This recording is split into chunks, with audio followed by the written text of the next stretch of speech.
పూరితమైనటువంటి లక్షణాలన్నింటినీ కూడా మనం దర్శిస్తూ ఉన్నాం. అదిగో ఆకాశాన్ని అంటే రకంగా ఆ గొడుగు రకరకాల విన్యాసాలతో, రకరకాల రంగులతో, శంకు చక్రాలతో విరాజిల్లుతూ ఉన్నటువంటి ఆ గొడుగును మనం చూస్తూ ఉన్నాం కదా.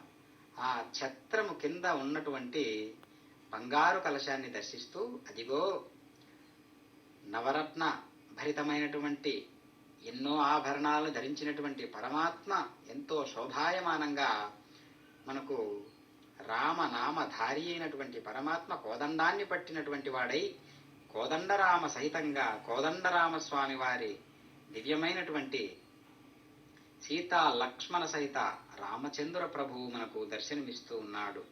కోదండానికి ఉంచబడినటువంటి ఆ ముత్యాల సరళి ఎంత చల్లనిదై తెల్లనిదై విరాజిల్లుతూ ఉన్నదో చూశారా. ఆ కోదండమే స్వామివారి యొక్క దివ్యమైనటువంటి ఒక అభయహస్తానికి ఆ అభయహస్తాన్ని ధరించినట్లయితే కోదండం ఎట్లా ఉంటుంది, ఏ భక్తునికైతే అభయం ఇచ్చి ఉంటుందో ఆ హస్తము, అదే హస్తము కోదండం ధరించినట్లయితే ఎలా ఉంటుంది, అలా ఉంటుంది రామచంద్రుని యొక్క వైభవం. ఒక్కసారి రామచంద్రుడు ఏదైనా మాట ఇచ్చాడు అంటే అది నెరవేర్చుకునేటందుకే తన సమస్త శక్తి సామర్థ్యాలను కూడా ఒడ్డి ప్రవర్తిస్తూ ఉంటాడు పరమాత్మ.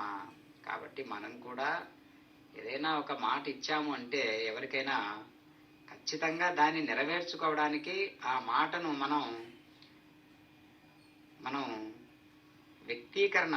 జీవిత వ్యక్తీకరణ చేసుకోవడానికి ఎంతగానో సహకరించేటటువంటి దానిగా నిరూపితం చేసుకునేటటువంటి అవకాశాన్ని మనం కలిగించుకోవాలి. అది రామచంద్రుడి నుంచి మనం నేర్చుకోవాల్సినటువంటి అవసరం ఎంతైనా ఉన్నది. జై శ్రీరామ్.